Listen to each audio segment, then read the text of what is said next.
Magluluto ako ng corned beef. Special yan. Dalawang onions ang ginawa ko. Pinaring ko lang. Tapos 5 cloves garlic. 1 big tomato. Then isang 260 gram na corned beef. And then dalawang potatoes. Gagawin ko muna. Piprito ko muna tong ating sibuyas. Papasweat ko lang ng konti. Tapos tatabi. And then susunod natin tong patatas. Ayan, kunin na natin yung sibuyas. Ayan na natin. Pasok lang natin siya. Para masarap. Ita-toppings natin yung iba. Ayan.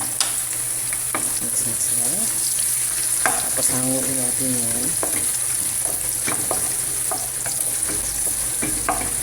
Set aside natin yan pagkatapos.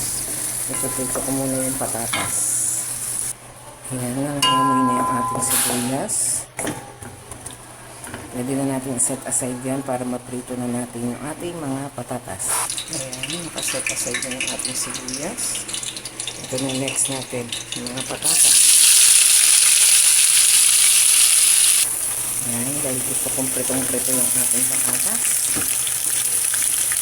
May pagka-brown yung gusto kong na-achieve. Pagka nahalo ko na ito, pag na-brown na, isa-set aside din natin. Saka tayo mag-isa ng ating corned beef.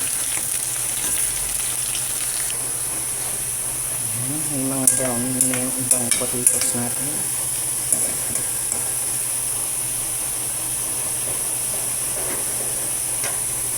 Dahil na-miss ko ang corned beef, kailangan masarap yung corned beef ko. Kumpleto sa ating panggisa.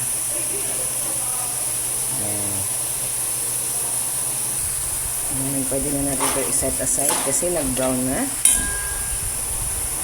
Set aside na natin ng patata, sibuyas. Ngayon, magigisa naman tayo dito sa kawali na pinagprituhan ng kamatis at saka bawang. Ito na yan. Sabay na natin. Binawasan ko yung oil. Ayan, pipisain natin itong kamatis at saka yung bawang. Paluto natin. Lagyan natin ng konting asin. Konti lang kasi alam ko yung dilata ay may alat na. So, pag malambot na yan, maglalagay tayo ng konting sibuyas dito. Saka ko ilalagay yung ating corned beef. Para may lasa yung ating bawang at kamatis.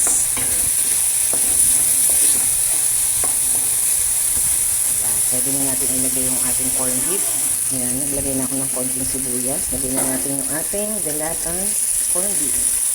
Isahin natin maigi yan. Hanggang sa matuyo. Ayoko na masabaw na corned beef.